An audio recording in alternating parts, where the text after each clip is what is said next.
जे करी अखिए से मन नहीं छे मन में ये तहिए से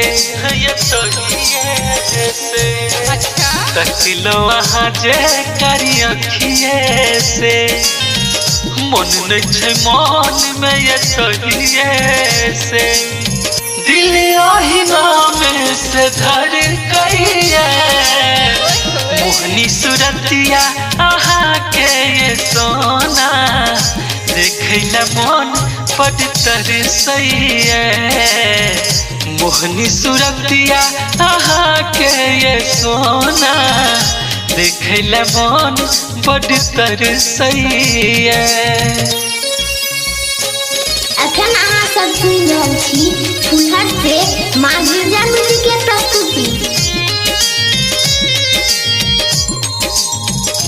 आए हैं हम दिलो जालू ताने को, आए हैं हम दिलो जालू ताने को मोहनी सूरतिया आहा के ये सोना देखला मन बड़ तरसैया।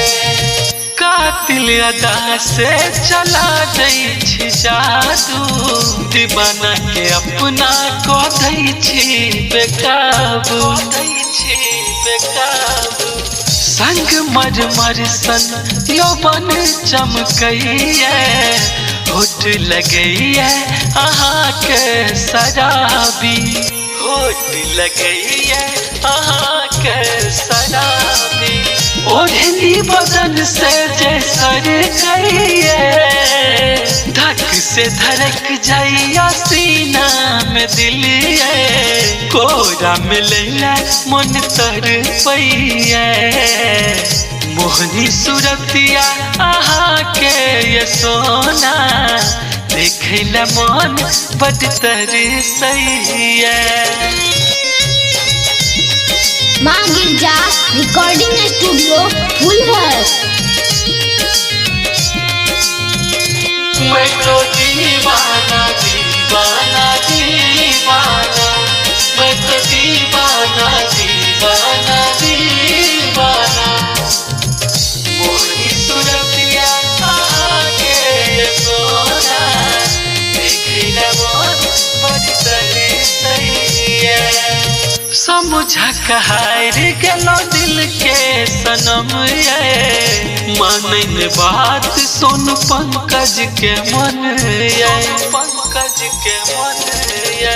हंस हंस गए ना परान किए लई छी बन जाओ सजनी बना लो सजन ये 16 जवानी के भर कहिए सुतलो में रोजे अजित के ये सोना ओही के चूड़ी अब खन कहिए मोहनी सूरतिया आहा के ये सोना देखला मन बड़ तरसैया।